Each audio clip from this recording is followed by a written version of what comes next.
이 관광 산업에 대한 여러 가지 그 금융이라든가 조세라든가 행정적 지원이 이렇게 덜컥거리게 된 게 바로 이때에 벌어졌고. 그런데 제가 불만인 건 뭐냐면 왜 하필 이때냐 이거지. 한편으로는 또 그대로 이제 아까 말씀드린 정권의 정통성이 없다 보니까 국민들의 시선을 좀 이렇게 좀 다른 데로 좀 분산시키기 위해서 말씀드리지만 참 운이 좋은 두 대통령이었다고 저는 개인적으로는 물론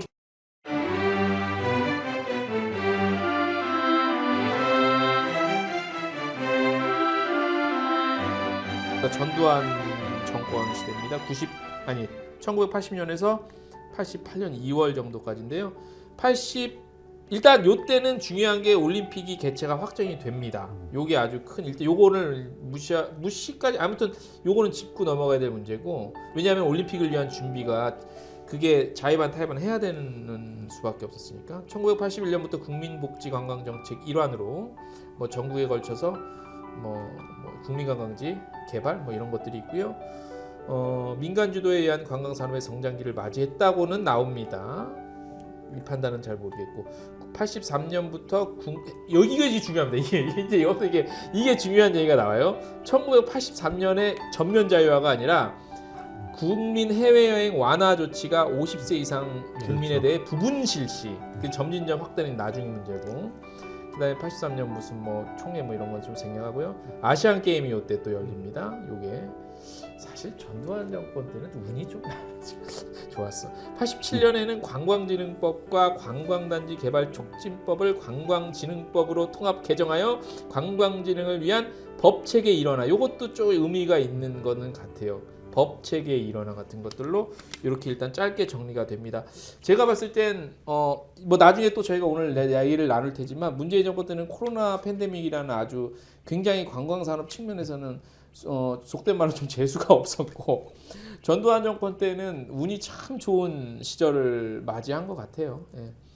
자, 전두환 정권 시대 때 관광정책관에서 또 재밌는 말씀 있으시면 좀 해주시죠. 우선 그 우리 대표님 말씀하신 대로 그게 성과에서도 그대로 드러납니다. 그러니까 그 외래 관광객 인바운드가 견조하게 확대돼요.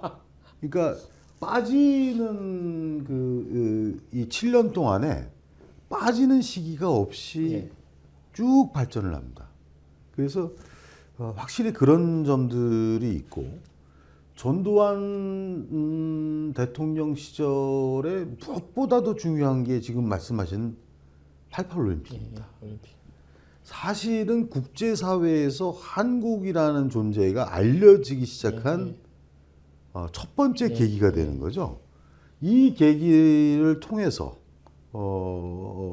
제가 볼 때는 한국 관광이 한번 새롭게 어떤 체계를 조여나갔다라고 할 수 있는데, 이런 거예요. 82년에 경제기획원 내에 88 올림픽 대비 관광종합계획단이 설치가 됩니다. 그러니까 이게 상당히 강력한 그 집행기구인 거죠. 이게 일시적인 겁니까? 그렇죠. 88 올림픽만 대비하기 위해서. 그 지금도 경제가 어려울 때는 그 기재부가 나서 관광을 주도하잖아요. 가끔 문화부보다도. 그래서 중요할 때에는. 그래서 이때의 이 관광종합계획단의 설치가 굉장히 중요한 거였고, 또 하나가 이게 아마 이 정치나 행정에서는 그러니까 이 정권의 정당성 비용이라고 표현을 하는데, 정권이 약간 쿠데타적인 성격을 갖고 들어섰기 때문에 쿠데타로 정의를 하죠, 그냥. 아니, 법원에서 확정이 됐으니까. 확정이 됐으니까. 그렇기 때문에 뭔가 그 뻔때나는 일을 했어야 되는 거예요. 그래서 이제 올림픽을 그 유치하는 것뿐만이 아니라 그 국민의 해외여행 뭐 두발 자유와 과외 금지 뭐 이런 국민의 민심을 읽어갖고 하는 조치들이 이때 벌어지는 거예요. 3S가 제일 그렇죠. 그리고 동시에 이때 우리 쪽에서 중요한 변화가 뭐냐면 62년도에는 국제관광공사라고 했는데 이때 처음으로 한국관광공사로 사명을 변경합니다. 맞아. 이게 뭐냐면은 이제 인바운드 인바운드가 그렇게 중요하진 않아. 이젠 그것도 중요하지만 이제는 국민들의 국민관광 시대를 열겠다. 물론 실질적인 국민관광 시대에는 한참 더 뒤에 열립니다만은 이때에 선언적으로 이런 일들이 이제 터져 나가는 거죠. 그래서 제가 볼 때에 뭐 그런 것뿐만이 아니라 그 폭력배라든가 그 또 관광시의 도난 사고의 문제 또 바가지 요금의 문제 이런 것들에 대해서 대통령이 이제 좀 더 관심을 갖고 이런 것들을 지켜보면서 그 관광의 그 발전에서 그래도 의미가 있는 시기였다. 국민 관광에 대한 관점 그리고 이 한국 관광을 자세히 보시면은 이벤트를 통해서 성장하거든요. 징검다리처럼. 그러니까 뭐 올림픽 같은 아시안 글로벌 파타, 이벤트 뭐 아시안 게임, 또 올림픽, 뭐 또 월드컵 축구 대회, 뭐 세계 육상 대회, 뭐 이런 것들을 계기로 해서 발전하거든요. 그래서 이러한 계기를 마련했다라는 것이 전두환 정권 시절에 굉장히 중요한 어떤 그 성과가 아니겠느냐. 저는 그렇게 좀 봅니다. 어떻게 평가하십니까, 부장님? 글쎄 뭐 평가 안 하셔도 됩니다. 전두환 정권을 싫어하면 아니 뭐 어떻게 보면 전두환 이제 노태우 영국 어떻게 이제 같이 좀 아니요, 요거 전 얘기 노태우 다른가요? 때는 좀 비판할 게 굉장히 좀 그렇죠, 있습니다. 그렇죠.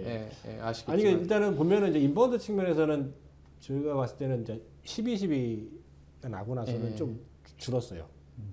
그렇죠. 그럴 수밖에 없죠. 그래서 2, 3년간은 왜냐하면 이제 아무래도 예. 일본인이 이제 아무래도 우리나라 인바운드 주 시장이었는데 아무래도 좀 실제로는 감소했다라는 게 있고 아까 말씀 일단은 뭐 전두환 시대 그 시절에는 어떻게 보면 아까 말 아웃바운드 그 국민해외 그 자료 83년도부터 어쨌든 예, 50세 이상 50세 보니까 이상. 이게 그 당시 예치금이 200만 원을 예치하고 하고 나가 근데 어쨌든 뭐 그 조치가 89년도에 이제 뭐 완전 자유화가 됐지만 어쨌든 그 실제로 83년도 4년도에 갑자기 한 저도 이제 아웃바운드 실제로 그러니까 통계를 보니까 83년도에 이제 우리나라 사람들이 한 49만 명이 이제 해외 나갔는데 84년도에는 66만 명으로 17만 명 정도가 이렇게 뛰었거든요. 거의 뭐 17만 명이면은 30% 이상 그렇죠. 성장을 했기 때문에 성장률로만 보면 이제 뭐 좀 억눌렸던. 근데 어쨌든 뭐 이 관광 정책이 꼭 인바운드만의 정책이 다가 아니기 때문에 그렇죠. 어떻게 보면 이제 아웃바운드 점점 이제 그 중요도가 어떻게 보면 같이 이제 왜냐면 인바운드랑 항공이 뜨니까 이게 비례한다고 보면은 박사님 얘기대로 이제 좀 저는 아웃바운드 쪽에 어쨌든 뭐 올림픽을 얘기로 뭐 그거는 이제 뭐 일본도 마찬가지고 중국도 마찬가지지만 올림픽을 개최하고 나면 다 이제 해외여행 자유화해서 했듯이 그런 부분들이 좀 뭐 우리나라 관광 정책에 있어서나 국민들에게 많은 영향을 미치지 않았나.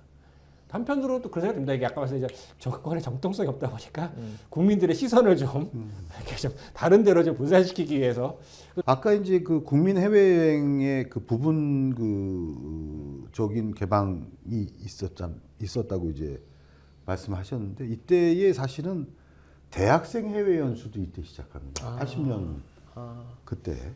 그래서 대학생들이 병역도 안 다녀왔지만 나갈 수 있는 보증만 하면 이제 나갈 수 있었던 이런 것들도 있고 또 이제 대통령을 오래 하시다 보니까 뭐 여러 가지 고민들 하셨던 것 같아요. 그래서 지역 문화라든가 환경 문제에 대한 보전 시각 같은 것들이 이제 그 행안부의 대통령 기록물 같은 데서 보면은 이제 문서상으로 그런 것들이 나타나기도 하고 흥미로운 것은 계층 간 형평성을 고려한 저소득층 관광 기회를 확대하라는 이런 복지 관광 측면의 인식 같은 것들도 보여주기도 합니다. 그래서 역시 이제 그 박정희 대통령과 함께 같이 얘기됐던 것이 이제 백제 문화권 언급을 또 충남에 가서 이제 하기도 하고 그래서 다만 이제 그러한 인식 자체가 실제 정책으로 이어졌냐 하면은 그건 아니죠. 그거는 아니에요. 그러니까 정치적인 립 서비스. 네네. 그래서 그런 것 같아요. 그 박정희 대통령 시절만큼의 그 진정성을 평가하기는 어려운데 언급들은 있었다 정도를 이해할 수 있겠죠. 제가 까먹을까봐 좀 미리 이 말을 꼭 하고 싶은 게 정권의 관광 정책을 저희는 이쪽 그 아무튼 나름대로는 아무튼 좀 관심을 갖고 저희 고민을 하는데 사실 정치적인 수단으로 관광을 이용하기 상당히 좋거든요. 그럼 그렇잖아요. 소프트하잖아요. 주제가 말랑말랑하고. 그래서 그런 측면이 조금 어느 정권이나 조금씩은 있지 않을까라는 저는 의심도 좀 해봅니다. 네. 다음 노태우 정권입니다. 1988년 2월부터 93년 2월까지인데 이때 이제 말씀을 드리면 우리 여행 관광업계 관계자분들이 상당히 화날 일들이 아마 조금 나올 겁니다. 잠깐 소개를 말씀을 드리면 이제 올림픽이 당연히 이제 열렸고요. 대망의 89년에 1월부터 해외여행 전면 자유화가 됐습니다. 이게 왜 중요하냐면 아웃바운드도 아웃바운드면 사실 나가면서 배워와서 인바운드에 적용하는 부분이 의미가 있기 때문에 이거는 우리 대한민국 관광 정책, 관광 역사에 있어서 상당히 중요한 정말로 중요한 하나의 그거였고요. 그 다음에 뭐 여러 가지도 있고 한국 방문의 해 90 뭐 있고 아무 용어 생략하고 91년에 외래객 300만 명 넘어섰고 한국이 WTO 집행 이사국으로 선출되어 뭐 이런 것들 있고 그 다음에 뭐 세계화 뭐 여러 가지 있고 21 뭐 동북아 지역 내 뭐 어쩌 발전 뭐 이런 것도 얘기가 나오는데 가장 중요한 건 이때가 이제 많은 분들 아시겠지만 범죄와의 전쟁 막 이런 얘기 나와서 이게 참 이게 내가 이거 조사하면서 저도 조사하면서 알았는데 이 얘기는 관광 호텔업과 여행업을 유흥과 오락 등의 목적으로 하는 이 소비성 서비스업 일종의 그러니까 놀고 먹는 업이라는 얘기겠지. 그래서 반관광 운동을 정부가 나서서 선포를 하고 후속으로다가 금융지원과 세제 혜택까지 뺏어버리면 이게 공산국가지. 이게 지금 우리 상당히 왜냐하면 정말로 중요한 시기였거든요. 제가 봤을 땐 뭐 이제 여러 가지 또 의견들이 있으시겠지만 이 해외 자유하면서 정말로 중요한 시점인데 여기서 이런 조치를 내려버리면 이거는 뭐 죽으라는 얘기죠. 이렇습니다. 자, 신랄한 비판을 해주시기 바랍니다. 비판보다는요. 우선 그 노태우 정권 시절에 저는 공과가 상당히 있다 이렇게 보는 입장입니다. 그러니까 어쨌든 그 유치는 이제 전두환 그 정권에서 했지만은 88 서울올림픽을 어쨌든 상당히 그 성공적으로 개최했거든요. 그러니까 노태우 대통령이 이전에 체육부 장관을 했잖아요. 전두환 그 정권에서. 그러면서 이 준비에 만전을 기했어요. 제가 저도 요 전에 그러니까 올림픽 조정 경기장 설계에 제가 참여를 했었거든요. 이때 88 올림픽 시설에 80년대 초반에. 그래서 이런 것들 때에 그 노태우 대통령이 얼마나 다니면서 소위 황태자라고 봐야 되나요? 차기 대권 주자로서의 상당한 준비를 했고 실제로 88 서울 올림픽이 대단히 성공적인. 그래서 그 이전에 파행을 이루었던 올림픽들, 진영 이념 문제 때문에 냉전 때문에 파행을 이루었던 것들이 그렇죠. 공산권이나 자유진영 전체가 서울올림픽 때 모여서 성공을 해내는 이런 것들이 컸고 또 대전 엑스포도 유치를 해서 대전 엑스포를 성공적으로 이제 했던 그런 것들이 있고 또 이제 잠깐 언급하셨지만은 서울의 정도 600년을 기념으로 해서 이제 구사 한국 방문회 저도 이제 이 구사 한국 방문회의 성공 개최를 위해서 교통부에 파견 나가 있었습니다. 연구원에서. 그래서 이제 그때의 협회라든가 공사라든가 이렇게 다 파견을 이루어서 그때 이제 준비들을 했던 그런 기억이 납니다. 근데 아까 이제 우리 이 대표님이 굉장히 유감이다. 얘기를 하기 이제 전에 사실은 이때 당시에 여러 가지 행사도 하고 이렇게 성공하면서 2000년대까지 관광객 외대 관광객 700만 명을 유치를 해서 한국을 관광 확대 관광 대국으로 만들겠다는 목표 같은 것들이 제시가 돼요. 아, 그렇습니까? 네. 그런데 이제 어떤 일이 생기는 예. 거냐면 89년에 해외여행 전면 자유화가 벌어지면서 예. 아웃바운드가 그냥 상상하기 어려울 정도로 급속하게 폭발하니까. 확대가 되는 겁니다. 그런데 그 확대가 되면서 역시 경제적으로 수지도 나빠지고 예.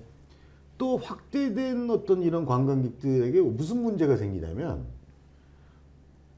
쇼핑 등 호화 관광 또 무슨 그 성매매 뭐 혹은 그 이 웅담 이런 거 빼먹는 보신 관광 또 관광객들이 나가갖고 그 이 고성방가의 음주 이런 것들의 태도들을 보이는 어글리 코리안이라는 어글리 코리안들이 그래서 유럽에서는 한국 관광객들을 받지 않겠다 막 이런 것들이 벌어지는 거예요. 그러니까 아까 배경으로 말씀하셨던 범죄와의 전쟁뿐만이 아니라 이런 사회적 환경들이 배경이 되면서 또 관광 같은 데에 우리 의존하지 않아도 될 정도의 자신감도 있어라고 하는 이런 부분까지 포괄이 된 거죠. 그래서 이게 굉장히 복합적인 배경 하에서 관광에 대한 그 뭐 이를테면 관광호텔 전기요금에 대해 산업요율 적용 특례가 폐지됐다든가 호텔에 대한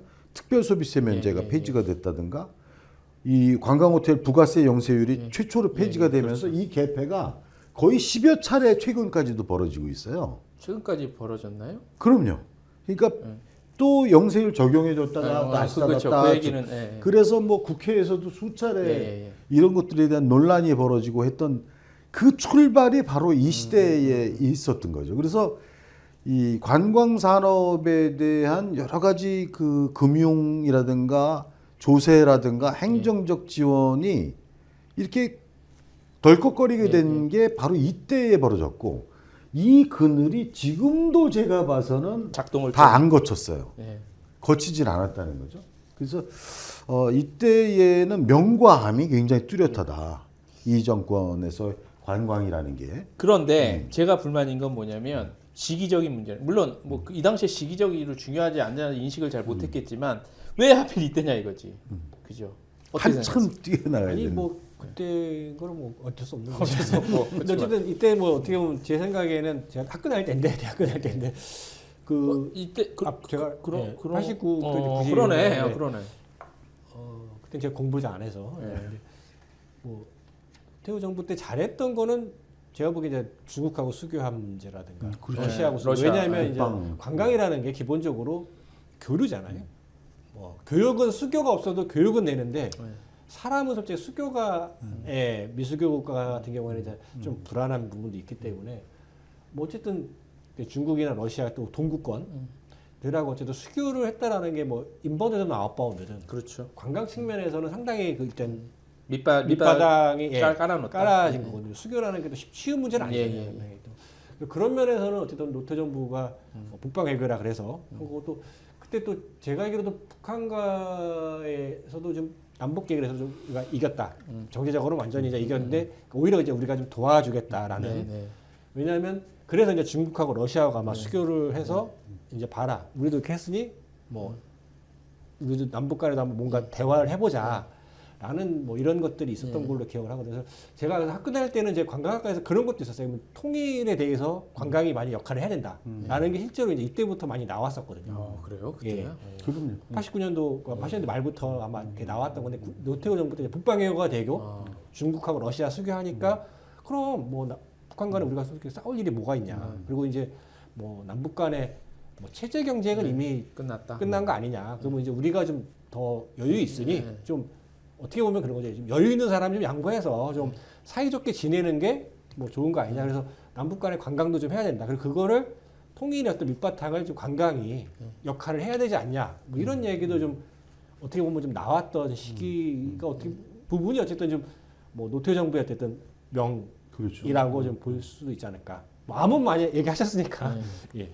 근데 그 점에서 이제 조금 그 보완을 하면은 당시에 그 우리나라가 중국하고 수교를 이제 그 하게 되면서 92년에 대만하고 전격적으로 단교를 하고 아 그렇죠, 그렇지. 대만 그게 굉장히 딱딱하게 이루어졌어요. 예.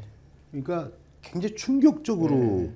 그래서 그 당시에 제가 이제 모셨던 그 김철용 해운항만청장을 하셨던 그리고 관광연구원 초대 원장을 하셨는데 그 원장님의 말씀을 드리면 그때 이제 관광국장도 하시고 항공국장도 하실 시절에 대만하고 우리가 뗄 수 없을 정도로 친밀했거든요. 근데 갑자기 이제 그 단교가 이루어지니까 대만에 있는 관료들이 연락을 하는데 전화를 못 받을 수가 없었다는 거예요. 할 말 네, 무슨 말을 해. 무슨 말을 할 수가 없었다는. 그래서 당시에 이제 그 대만의 한국 사람들이 거기서 뭐 매를 맞기도 하고 그 지금도 이제 대만이 이 우리 한국에 대해서 갖고 있는 뭐 좋은 이미지도 많지만은 그때 단교 때에 가졌던 섭섭함, 서운함? 그렇죠 서운함, 고립감 이런 것들이 굉장히 컸던 거는 이제 그 당시에도 약간 충격이 있었다고 봐야 하고요. 사실은 이제 지금 그 우리 국장님 말씀하셨던 중국은 수교 이후에 정말 한참 있어서야 해외여행을 나오게 되죠. 예. 예. 그러니까 관광 측면에서는 성과를 볼 수는 없었지만 사실은 우리가 코로나 이전 그 사드 배치 이전까지의 폭발적인 관광 성장에는 이 중국 시장이 있었는데 이 중국 시장의 성장은 바로 노태우 정부 때에 한중국교 정상화가 이루어지면서 그 밑밥 토대가 깔린 것 이거는 인정할 만하다. 예, 인정할 네, 만하다. 네. 예. 다시 말씀드리지만 참 운이 좋은 그 두 대통령이었다고 저는 좀 개인적으로는 물론 개인적인 겁니다. 여러 가지로 그런 좀 유리한 면이 없지 않아 있었다라고 생각을 좀 평가 생각 제 기준입니다. 좀 해서 정리를 하고요.